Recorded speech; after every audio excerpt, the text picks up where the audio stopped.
Você não sabe o que é um Palmeiras e Corinthians. Pois é, Lima Duarte. E aí o Dorival teve que descansar mesmo a galera que jogou a Vera na Supercopa e tem esse derby no domingo, não dá para brincar com alguns jogos. E pela fragilidade do adversário, é aquele jogo que você se permite testar um pouco mais, colocar jogadores mais jovens, alguns que, enfim, não são necessariamente titulares. E aí o Corinthians jogou com o Felipe Longo no gol, o Pedro Milans na direita, o Hugo Farias na esquerda, a dupla de zaga com o Choca e o André Ramalho, meio de campo com, vamos lá, Matheus Pereira, Charles, Rodrigo Garro, e aí nós tivemos também o Guinegão, o Vitinho e o Caio César. Esse foi o time que começou a partida diante do Capivariano. Mas, ainda no primeiro tempo, o Dorival teve duas baixas. Na verdade, no primeiro tempo ele teve uma, no segundo tempo ele teve outra. Cara, ele perdeu muito cedo no jogo o Caio César. E foi tão doloroso, a gente não sabe exatamente a gravidade da lesão, né? Você pode estar vendo esse vídeo e já tenhamos uma definição com o exame de imagem, né? O Dorival não quis se precipitar na entrevista coletiva, mas uma pena porque, assim, ele estava bem no jogo. Ele entrou bem na Supercopa, deu assistência para o gol do Yuri, aquela coisa toda, e ele estava muito bem no jogo. O Pedro Milans, que é um lateral direito que agora a gente está começando a ver um pouquinho mais, ele tem... a gente precisa poucos minutos para vê-lo em campo para entender que ele é um lateral de ofício. Vai fazer bons jogos, vai fazer maus jogos. Não dá para definir ainda se ele é essencial, útil, pode disputar posição com o Mateuzinho, mas que ele pode ser reserva, eu já tenho certeza. Pela característica, pelo jeito que ele joga, por como ele se apresenta, eu gostei da personalidade dele, ele não se escondeu do jogo em nenhum momento. E enquanto o Caio César esteve em campo, ele fazia dobradinhas pelo lado direito que, cara, deram esperança por dias melhores, né? Inclusive para que o Corinthians tenha mais recurso, mais alternativa. E não é que o Caio César acabou machucando e teve que ser substituído? Uma pena. Uma pena porque, assim, ele é um jogador que mostrou aquela ousadia, né? Aquela agressividade para ir para cima do marcador, buscando muito o jogo pelo lado direito. Enfim, aí entra o Dieguinho, que é um outro menino jovem, né? Esse da base, porque o Caio César tem 21 anos também, né? Veio de empréstimo do Al Hilal. Mas o Dieguinho é um moleque da base que faz uma função parecida, ele não é tão incisivo, ele não é tão veloz, mas ele é também habilidoso, ele também corta para dentro, chuta, arremata e tal. E aí entra o Dieguinho por ali. Depois, no segundo tempo, acaba entrando o Bidu na vaga do Hugo, e o Dorival lá faz suas mexidas, né? O próprio Rodrigo Garro acaba saindo para a entrada do Memphis Depay, para ele ganhar mais minutagem, né? O Memphis estreou, tem 3 jogos na temporada, né? Por conta de uma lesão, então é importante ele ganhar minutos para jogar contra o Palmeiras no domingo. Mas enfim, tirando isso, o Corinthians estava bem, estava chegando, estava amadurecendo o gol, mas a coisa, enfim, não acontecia, né? Não acontecia. Eis que no segundo tempo, a coisa soltou, a coisa aconteceu. O Dieguinho faz um belíssimo gol, gol de quem sabe finalizar, gol de chapa, gol de canhota, gol, sabe, no alto, assim, belíssimo gol. Primeiro gol dele como profissional, olha que legal. No segundo gol é uma jogada do Dieguinho, que cruza e o Guinegão empurra de cabeça. E importante esse gol para o Guinegão, porque ele ajudou muito o Corinthians no ano passado. Depois acabou oscilando, ou, enfim, pela recuperação, né, dos titulares, ele acabou tendo menos espaço, não teve o mesmo brilho de quando ele começou, mas, cara, ele é um jogador que fez muitos gols logo na chegada, na arrancada dele, né, quando o Corinthians começou a utilizá-lo, e talvez ele tenha perdido um pouco da confiança. Esse tipo de gol, né, para o aniversariante do dia, né, nessa sexta-feira, 6 de fevereiro, ele está de aniversário, está fazendo 19 anos o Guinegão, olha que loucura. E fez um gol antecipando de cabeça ali, belíssimo gol, para marcar o 2-0. E no terceiro é o gol do Kaique, que já está em campo depois. E o Memphis também, o Memphis dá uma deixadinha para o Kaique, ele dá uma chapa na gaveta. O Kaique fez o gol do título da Copinha de 2024, pelo lado esquerdo, quando ele corta assim, chuta na gaveta, ele tem uma ótima finalização. Mas eu sentia, desde que ele entrava no time, o Kaique, menos menos protagonista do que o Guinegão. Embora sabia que o Kaique tinha qualidade. Então faltava o Kaique assumir o jogo, usar a característica positiva que ele tem, a virtude que ele tem, que é de finalização. E, cara, que chute maravilhoso no ângulo, espetacular. E aí você vê 3 jogadores da base, 2 que marcaram pela primeira vez entre os profissionais, o Kaique e o Dieguinho. O Guinegão já tinha marcado ano passado. Muito bacana ver isso. Por quê? Porque a gente está falando de um ano muito longo. São jogos de 3 em 3 dias. Então, como acontece agora, vai acontecer outras muitas vezes durante o ano. Por exemplo, o Corinthians jogou uma Supercopa domingo, vai jogar um derby no domingo, no meio disso tem um jogo protocolar pelo Paulista, pelo Brasileiro, por alguma competição. Você não consegue usar o teu time à vera nesses 3 jogos. Numa decisão de Supercopa, num clássico contra o Palmeiras e também no Campeonato Paulista. Estou usando esse exemplo aqui para dizer que vai acontecer mais para frente em outros cenários, de você ter que, cara, eu tenho um jogo importante domingo, eu tenho um jogo importante no outro domingo e eu tenho um jogo na quarta-feira que eu vou precisar dar uma poupada. E aí, se você tem jovens talentosos, promissores, como esses que estão aproveitando a oportunidade, nada melhor, nada melhor. É claro que, assim, é o Capivariano. Obviamente a gente faz todo o desconto possível da fragilidade do adversário, mas é preciso entender movimentos. O que são movimentos? É um time que, assim, buscou ficar com a bola, buscou agredir o adversário, buscou a finalização. O gol do Dieguinho, por exemplo, é uma jogada do Bidu, que está jogando uma enormidade na lateral esquerda. Ele recebe do Garro, avança a área, porque aí ele estava grande, né? Tabela com o Guinegão, a bola escapa um pouquinho e aí vem o Dieguinho de chapa e acaba fazendo o gol. O Bidu tá jogando muita bola mesmo. E aí você vê que quando ele entra no time reserva, ele parece um veterano, assim, porque aí o nível dele acaba subindo demais. Mas o Corinthians vai precisar de elenco, vai precisar de alternativas, vai precisar de gente para jogar. Mas eu precisava destacar um outro jogador que não é da base, e que no primeiro tempo ele já tinha me encantado, já tinha me enchido os olhos. Eu tô falando do Matheus Pereira. Que jogador bom, ótimo. Cara, como ele é dinâmico, como ele passa para frente, como ele tem verticalidade, como ele é rápido nos movimentos, como ele não pensa muito, como ele solta a bola, como ele administra ali atrás. Que belíssimo jogador de futebol o Corinthians contratou. Olha que imbecil que eu sou. Falei, dessa vez não é da base. Ele é filho do terrão. Ele rodou o mundo, Espanha, Barcelona B. Ele é filho do terrão. Ele estava no Fortaleza, muita gente torceu o nariz para essa contratação. O Marcelo Paz tá pegando os bruxinhos dele e tal. O cara veio por um valor de empréstimo que será abatido na compra. Porque se ele continuar jogando essa bola, vai ter que comprar. E, cara, assim, dá gosto de ver jogar. Vou falar a verdade pra vocês. Dá gosto de ver o Matheus Pereira jogar. Esse cara, sei não, se ele não vai ser titular ali na frente. Porque ele tem muito recurso, cara. Ele tem qualidade técnica, inteligência pra jogar, visão de jogo. Olha, foi no primeiro tempo, por exemplo, em que o Corinthians não faz gols e que, enfim, teve lá uma certa dificuldade. Inclusive o Capivariano teve um gol anulado, assim, milimetricamente. A melhor coisa do primeiro tempo foi o Matheus Pereira, que tentou fazer o time jogar, que rodou. O Caio César foi bem também quando esteve em campo e tal, mas que coisa boa ver o Matheus Pereira jogar nesse time do Corinthians. Destaco positivamente ele, com certeza, sem nenhuma dúvida.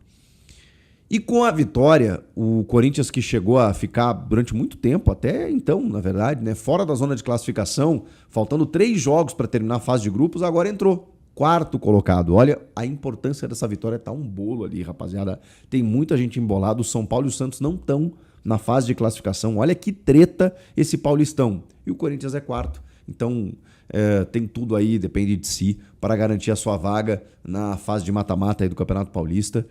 Fez o que precisava fazer, descansou os titulares, deu rodagem ali para Garro, Depay, Bidu ali, que mais por uma necessidade, mas enfim, pensando na sequência da temporada. E, cara, fez o que tinha que fazer, missão cumprida, e com a base resolvendo, melhor ainda, porque, sem dúvida nenhuma, esses moleques vão render muitos frutos ao clube financeiramente, mas antes disso, ainda vão trazer benefício esportivo, porque por mais que o elenco do Corinthians seja estelar com Memphis, Garro, Yuri, Bidon, André...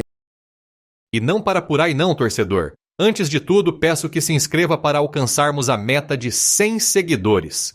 Bidon, para a gente bater um papo, o Corinthians tem uma visão interessante sobre o Bidon. O Corinthians, por exemplo, não vai vender o Bidon agora para Fenerbahçe, para Zenit, enfim, esse mercado que ele ainda está aberto e é um mercado que ele pega o rescaldo do grande mercado da Europa. Então, eu dei esse exemplo no Blend. Por exemplo, o Atlético de Madrid não comprou o Breno Bidon, então sobrou para o Fenerbahçe. Como sobrou o Yuri? A Premier League, ninguém quis o Yuri. Ninguém quis o Yuri. E aí o Fenerbahçe quer o Yuri. O Corinthians não vai vender para esses times. O Corinthians só vende o Breno Bidon antes da Copa do Mundo se chegar uma proposta do Real Madrid com pagamento adiantado e que seja um valor muito top. O Corinthians vai esperar até a Copa do Mundo, porque se o Breno Bidon for para a Copa do Mundo, ele vai ser disparado a maior venda da história do Corinthians. E existe uma esperança que o Breno Bidon siga o caminho do Kaká. E o Ancelotti pode vender pode ajudar a gente a vender o Bidon fazendo isso. Porque o Kaká vai para a Copa em 2002, ele não joga, e depois ele vira o Kaká, o melhor do mundo. Então, se o Ancelotti levar o Bidon, nem que seja para preparar o Breno Bidon, né, para a Copa de 2030, pô, velho, o Corinthians já vai conseguir uma grande venda. Então, o Corinthians vai esperar a Copa do Mundo para tentar vender o Breno Bidon. Só que tem uma coisa que me falaram hoje, é a verdade, tá? A gente tem 85% do Lancheirinha, é isso. O Lancheirinha que você falava, Vanessa. Vanessa, deixa eu falar uma coisa.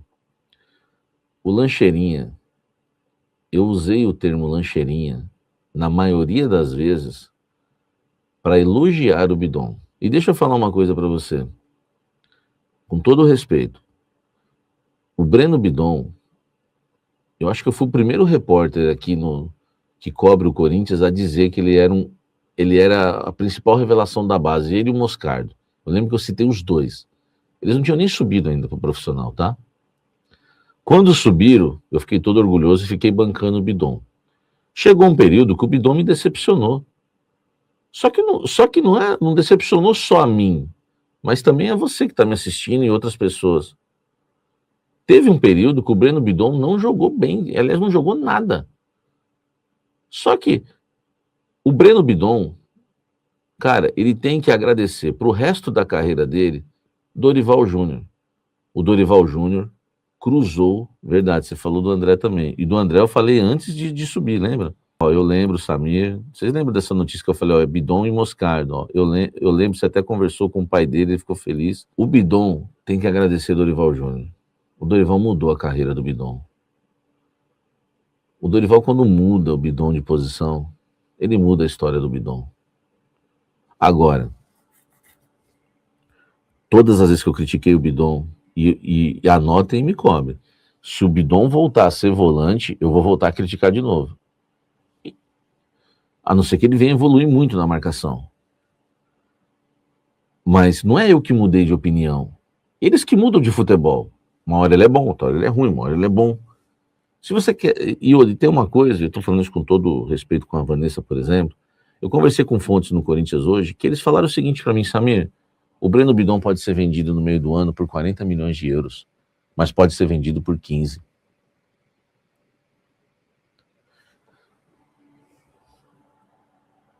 No final do ano passado, o Porto quis comprar o Breno Bidon. O Corinthians pediu 14 milhões de euros. O Porto ofereceu só 6. O Breno Bidon, ele se valorizou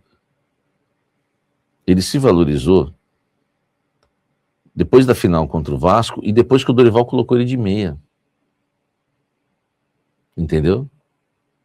O Felipe Palmas falou, oxe, por 15 aí não. Mas eu vou explicar, que eu não terminei minha análise, que é a análise dentro do Corinthians.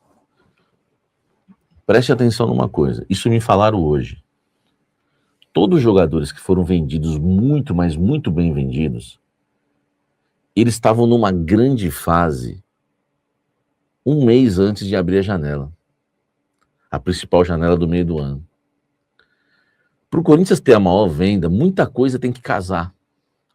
Ele ir para uma Copa do Mundo, o Corinthians está ganhando títulos, ou ele está jogando demais, decidindo e fazendo gols. Se ele chegar no meio do ano, com 2 gols só em 2000 e...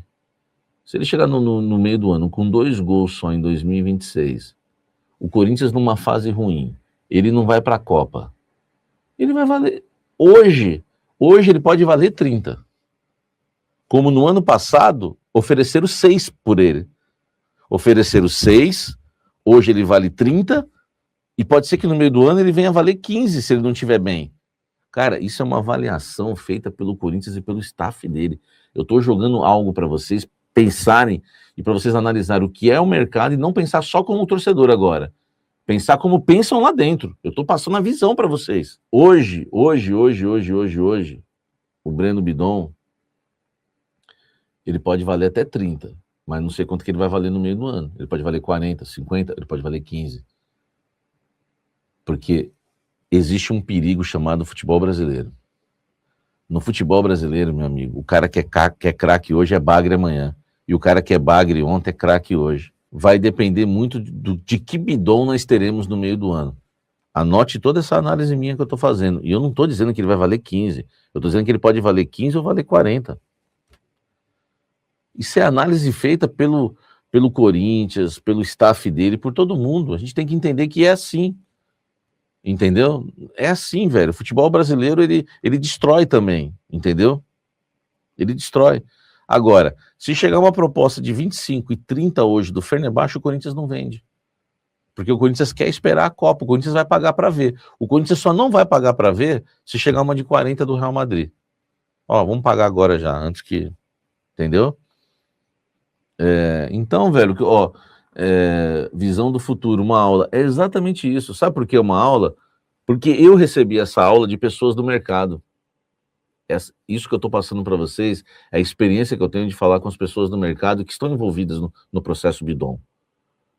Elas me falaram isso. Então o Bidon, meu amigo, ele tem que... Só que o Bidon ele está muito mais preparado do que muito jogador que foi para a Europa, bateu e voltou, né? Por exemplo, o Endrick. Eu estava conversando hoje com uma fonte muito ligada ao Bidon. O Endrick, ele foi para o Real Madrid e ele não passou pelo processo que o Bidon passou no Corinthians. Entendeu? O Endrick só pegou fase boa no Palmeiras. Ele não pegou fase ruim. Ele foi para a Europa sem estar calejado. Isso uma pessoa me falou, uma pessoa falou assim para mim, Samir, o Bidon, as suas críticas foram importantes. Porque aquilo ali, teve hora que, né, aquilo calejou. O Bidon, se ele for para a Europa amanhã, ele está mais preparado que o Endrick. Porque o Bidon pegou fase ruim no Corinthians. O Bidon foi elogiado, mas tomou pancada. Eu elogiei e eu dei pancada. Você também. E muita gente também. Aquilo machucou o Bidon. Então, isso aí serviu de preparo para ele. Ele vai chegar na Europa mais preparado que o Endrick, que quando sai da Europa, quando chega na Europa, isso eu tô falando de gente muito ligada ao Bidon que me falou isso, tá? O Endrick bate na Europa, por exemplo, e ele bate na Europa sem viver crise. Ele não sabia o que era enfrentar crise e críticas. O Bidon já vai chegar na Europa, ele já passou pelas 2 fases, de elogios e críticas. Entendeu? Se ele for para a Copa, meu amigo, tá garantida a maior venda da história. Porque as pessoas lá de fora conversam e pedem opinião. Pedem opinião. Não tem jeito. Entendeu? Não tem jeito. Você acha que se o Lyon for querer contratar o Bidon, você acha que eles não vão falar com o Memphis? Pedir uma opinião? Você acha que se o Real Madrid quiser contratar o Bidon, né? Você acha que eles não vão falar com o Ancelotti se o Bidon estiver nas convocações? Entendeu? Então tudo isso ajuda. Então a gente tem que aguardar. Então tem que casar muita coisa. Seleção, está numa fase boa, a dança das cadeiras da Europa, entendeu? A dança das cadeiras da Europa é muito importante. Por exemplo, como que o Bidon vai jogar no Manchester City se não tem espaço para ele lá? Ele vai ocupar o... Pro Bidon, o Bidon tem uma característica muito parecida com o Bernard, como chama, né? Bernardo Silva, né? O português. Ele tem que sair pro Bidon entrar lá. Entendeu? E para as pessoas que... E na pior fase do Bidon, isso daí ninguém pode ser injusto comigo. Na pior fase do Bidon, eu disse o seguinte: Wesley, manda embora. Rony, manda embora. Falei um monte, manda embora. Falei, Bidon não. Esse aí vai nos dar retorno daqui 2 anos. Porque senão nós vamos fazer com ele o que nós fizemos com o Everton Ribeiro. Cara, se alguém tiver tempo para pegar essa frase minha, que eu falei do Bidon há 2 anos, eu falei, esse você manda embora. O Bidon, ele não tá bem, mas esse ainda vai dar fruto. Deixa aí que daqui uns 2 anos a gente vai colher frutos. Eu falei isso na fase ruim dele. E usei o Everton Ribeiro. Quem lembra disso? Quem lembra disso pode comentar aqui. Na fase ruim do Bidon, quando eu criticava o Bidon, eu disse, esse a gente não negocia, o resto manda embora, mas esse fica porque esse vai nos dar fruto daqui 2 anos, e se a gente mandar embora, a gente vai acontecer com ele o que aconteceu com o Deco e com o Everton Ribeiro. Aliás, ele lembra muito também o Everton Ribeiro. Fala, gente, encerrando esse vídeo aqui para falar do Santiago Solari, jogador de 28 anos que pertence ao Racing da Argentina, jogador que o Corinthians, né, fez uma proposta oficial Racing para contratar o Solari, o jogador para atuar do lado esquerdo, driblador, quebra-linhas, muito bom jogador. Eu trouxe com exclusividade que o Corinthians fez a proposta de empréstimo, né, com opção de compra. O Diário Olé, ele confirma a minha informação e avança na informação. Eles trazem os valores, né, da proposta, coisa que eu não tinha trazido para vocês porque eu não tive realmente acesso, né, aos valores da proposta. Então, eles alegam, né, que o Corinthians fez uma proposta por empréstimo até o final do ano, e no início do ano que vem o Corinthians compraria o jogador por 2,5 milhões de dólares. Só que, né, o Racing não aceitou a proposta do Corinthians, como eu tinha passado para vocês, só que eu não tinha os valores. O Diário Olé diz que os valores são de 4 milhões de dólares, o pedido do Racing para vender, né, o Solari, tá? Então parou aí, né? O Corinthians fez a proposta e está um pouco distante, não está muito, apesar que nós estamos falando em dólar, né? Então muda um pouquinho sim. Nós estamos falando aí de 1,5 milhão de diferença, né? O Corinthians ofereceu 2,5, eles pediram 4, nós estamos falando em dólares, né? Nós estamos falando uma diferença aí de 13 milhões de reais para 21 milhões de reais, mais ou menos. Então essa é a informação aí que eu tenho para passar para vocês, que eu acho importante de acompanhar também o caso Solari. E agora a informação do canal Café do Setorista confirmada lá na Argentina. Valeu, gente!